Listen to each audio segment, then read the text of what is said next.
السلام عليكم.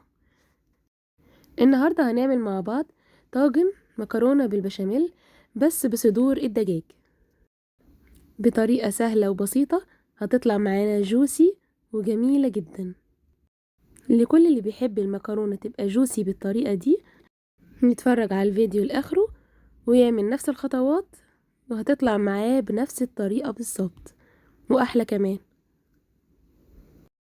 يلا نبدأ في الطريقة. أول حاجة هغلي مية واحط فيها معلقة ملح كبيرة وهنزل عليها بكيس مكرونة 400 جرام.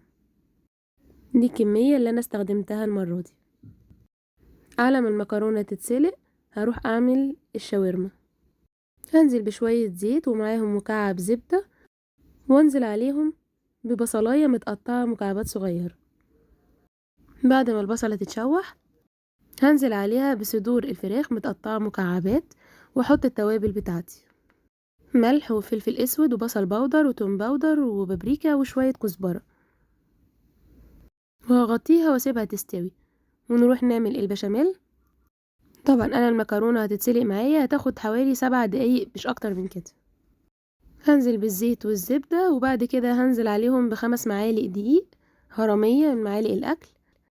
استخدمت لتر لبن وهزود شوية معاهم شوربة ومعاهم برضو هيبقى كوباية من مية السلق بتاعة المكرونة. وهظبط التوابل بتاعتي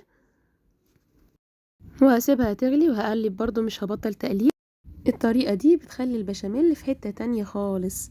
وبعد كده هجهز القالب بتاعي هدهنه بشوية زبدة وعليهم نص كمية المكرونة، وبعد كده هنزل بالشاورما وعليهم شوية بشاميل. وكان عندي أصابع موتزاريلا قطعتها صغير وحطيتها، وبعد كده هنزل بباقي كمية المكرونة، وبعد كده هنزل بالبشاميل وعليهم شوية جبنة موتزاريلا على الوش. وبس كده، جربوا الطريقة دي وهتعجبكم وبألف هنا.